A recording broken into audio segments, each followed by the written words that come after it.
Halo, selamat pagi, siang, sore, dan malam semuanya. Perkenalkan, nama aku Adi Suwarno dari kelas Statistik for Business. Akan mempresentasikan hasil proyek terkait analisis faktor pengaruh dan pemodelan regresi pada dataset harga pesawat.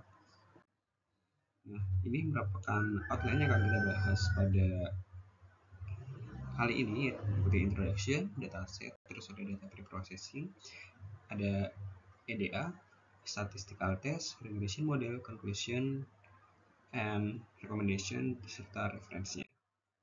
Nah, introduction-nya adalah di era serba digital ini kita makin mudah ya untuk dapat suatu data gitu.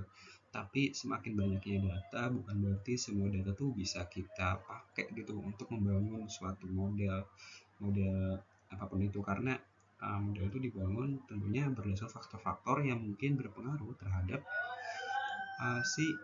variabel respon itu sendiri. Nah, kali ini kita akan menggunakan dataset plan price prediction itu. Harga pesawat, kita akan mencoba membangun model untuk prediksi harga pesawat. Nah, ini ada variabelnya, ada 16, nama model, tipe mesin, dan lain-lain, dan variabel terakhir adalah harga pesawat itu sendiri. Nah, kemudian kita akan melakukan data processing. Apa aja sih yang dilakukan? Pertama, terkait data kosong, terus data duplikat, kualitas data, dan outlier. Nah, data kosong ini pertama kita cek nih, ternyata ada macam-macam ya. Ada yang di max notes-nya ada data kosong, ada yang di RCMD, ada yang di stall notes, terus ada yang di ROC dan lain-lain gitu. Ya, ini kita tangani dan menghapusnya. Nah, kemudian kita membuang data duplikat. Dan ketiga, kita mengecek kualitas datanya. Nah, ini kan data udah sama, kita cek lagi. Ternyata tipe datanya ada yang tidak sesuai nih. Ada yang harusnya float tapi objek. Ada sekitar 3 sampai 5 mungkin ya. Ya, ada 5 di indeks kedua, 3, 7, 10, 11, dan 14. Ada 6. Nah, ini gimana sih kita ngeliat sesuatu gitu. Misalkan di variabel pertama di variabel HP, horsepower. Nah, itu kita cek data uniknya itu ada apa aja. Di situ kita bisa ngeliat yang datanya angka, atau mungkin ada yang ada tambahan karakternya. Itu kita bisa lihat semuanya. Nah, nanti yang datanya tidak sesuai itu kita sesuaikan, entah dengan menghapus karakternya atau dengan sedikit mentransformasi gitu. Nah, salah satu contoh untuk transformasi adalah kalau nggak salah ya, di data style notes dirty ini ada bagian dimana angka dan satuannya itu dituliskan gitu, dan satuannya ini dan kita kalau misalkan menghapus satuannya doang itu angkanya sangat kecil, itu tidak mungkin, akhirnya harus disesuaikan lagi dengan satuan yang data-data lainnya juga. Nah, setelah kita melakukan cek kualitas data, misalkan udah selesai semua nih, udah tepat gitu ya tipe datanya, kita akan mengecek outlier. Nah, pada kasus ini aku tidak menangani outliernya, karena ketika mencoba untuk menghapus outlier, salah satu metode yang aku lakukan untuk menangani outlier, ketika membangun modelnya itu jadi tidak bagus gitu, mengurangi kebaikan modelnya itu sendiri. Nah, jadi aku memutuskan untuk tidak melakukan penghapusan outlier. Kita cukup lihat aja gimana sih outlier-nya. Nah, kemudian exploratory data analysis. Apa yang kita dapatkan? Ini adalah statistik deskriptifnya. Ada 121 data. Ini harga ya. Minimumnya 650.000 US dollar dan maksimumnya Oke, ini selanjutnya correlation map. Kita bisa lihat di sini kalau di price ya, paling kanan harga terhadap variabel itu cenderung punya pola gitu, korelasi yang positif. Kita bisa lihat walaupun di sini ada yang linear cenderung garis lurus seperti ini ya, tapi secara umum ini positif ke kanan atas gitu. Itu dia, ketika kalau misalkan outlier aku tangani gitu, aku hapus semua, nanti yang hijau-hijau ini dia bakal kehapus. Akibatnya semua korelasinya sangat tinggi. Ini menyebabkan multikolinearitas. Jadi aku memutuskan untuk tidak menghapusnya. Ini untuk tabel korelasinya, misalkan kita ingin melihat dari segi angkanya gitu ya. Nah, selanjutnya kita melakukan uji statistik.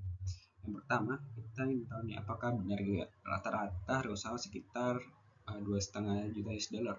Nah, ini hipotesisnya. Kemudian diperoleh nilai p-value sebesar 3,74 kali 10 pangkat minus 06. Nah, ini sangat signifikan nih. Jadi tolak 0. Berarti tidak benar kalau rata-rata sebesar 2,5 juta US dollar. Di sesi kedua, aku pengen tahu nih apakah rata-rata all engine rate of climb atau ROCA ini sebesar 1.500. Ini berdasarkan lihat sebarannya gitu ya, apakah benar segitu. Dan ketika dicek ternyata p-value tidak signifikan dan gagal tolak linear. Jadi kita tidak cukup bukti nih untuk mengatakan bahwa rata-rata ROCA ini tidak bernilai 1.500 gitu. Nah, kemudian statistical test yang ketiga, kita pengen tahu nih apakah jumlah pesawat harga di atas rata-rata lebih sedikit. Nah, ini berarti kan uji proporsi ya. Untuk mengetahui kalau P1 nya ini kurang dari P2. Ini yang kita temukan. Nah, setelah dites ternyata p-value-nya senilai 0. Ini sangat signifikan tentunya. Dan berarti benar kalau jumlah pesawat dan proporsi harga di atas rata-rata itu lebih sedikit dibandingkan yang nilainya di bawah rata-rata. Ini statistical test yang keempat, 5, 6, dan 7. Teman-teman bisa lihat detailnya di deskripsi bio, di situ ada artikelnya. Aku sudah masukkan di sana. Nah, selanjutnya kita membangun model regresi. Di sini ada banyak variabel ya yang ini diubah sesuaikan. Jadi ada X1 sampai X15 dengan variabel responnya harga adalah Y. Nah, ketika membangun model, aku udah mencoba-coba gitu ya dengan uji asumsi klasik juga, kira-kira model mana sih yang paling pas, dan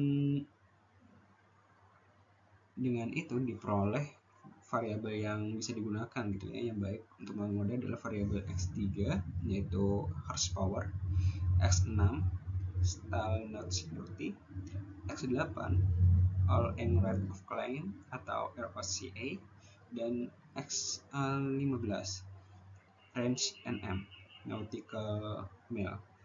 Nah, ini kita pakai untuk model. Nah, tapi aku penasaran nih kira-kira model apa sih yang bagus gitu ya buat regresinya, Pak. Jadi aku bakal bikin 3 model. Yang pertama ya terhadap variabel X, yaitu variabel X yang ada di sini X3 sampai X15, X3, X6, X8, dan X15 aja. Kemudian model 2 ada tambahan variabel kategori X2 yaitu tipe mesin. Tipe mesin sendiri ada 3 di data ini. Kemudian model 3 ini variabel X3 dan keempat variabel ini itu kita logaritma dulu, transformasi logaritmik. Nah, kemudian dibangun modelnya. Nah, berdasarkan ini kita coba uji asumsi klasik ya. Yang pertama jadi linearitas, ini gagal tolak kanal ya, berarti memenuhi. Kemudian autokorelasi juga tidak ada. Nah, tapi dari ketiga ini, tiga-tiga tuh sangat signifikan. Berarti ada heterogenitas pada data ini. Nah, ini yang sedikit berbeda adalah tidak memenuhi asumsi klasik. Tapi mari kita lanjut di uji multikolinearitas. VIF-nya dengan indikator di bawah 10 gitu ya, ini memenuhi. Nah, kemudian kita melakukan model evaluasi. Jadi berdasarkan data-data ini kita bisa tahu nih kalau model 2 itu merupakan model yang terbaik. Karena apa? Karena nilai R-square adjusted, RMSE, dan MAPE ini terkecil di model 2. Sedangkan untuk model AIC, BIC, dan MAE itu terkecil yang optimal gitu ya di model 3. Maaf, untuk R-square dan R-square adjusted itu nilai terbesarnya itu di model 2. Nah, karena model 2 ini lebih banyak gitu ya yang signifikan di model 2, maka model 2 berada di model yang paling signifikan dan bakal aku pakai buat kedepannya. Nah di sini kita coba bangun persamaan modelnya, dan ini persamaannya dan kita coba terjemahkan gitu ya dengan nama variabelnya supaya lebih mudah dipahami seperti ini. Nah tapi kalau misalkan datanya kayak gini, kita sedikit bingung nih menginterpretasinya gimana, karena setiap angka di sini itu apa ya, ibaratnya bukan dalam rata-rata gitu, satuannya range-nya juga beda-beda, dan misalkan 0 pun ada sesuatu yang nggak mungkin gitu ya, misalkan start not dirty-nya 0 gitu pesawat. Nah itu kan bahaya nih, misalkan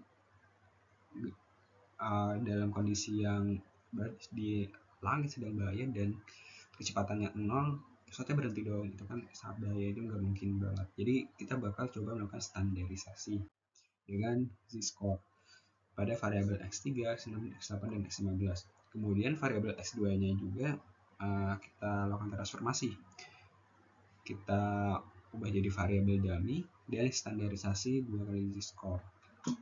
Nah diperoleh persamaan ini. Nah dari persamaan ini kita bisa mengatakan bahwa harga rata-rata pesawat secara umum adalah 2.282.324 US dollar. Nah, conclusion and recommendation. Nah, conclusionnya adalah dalam membangun sebuah model, kita tidak perlu gitu memakai semua variabel yang ada gitu ya dalam kasus multiple regression. Kita harus menyeleksi kira-kira variabel mana sih yang tepat untuk membangun model. Kemudian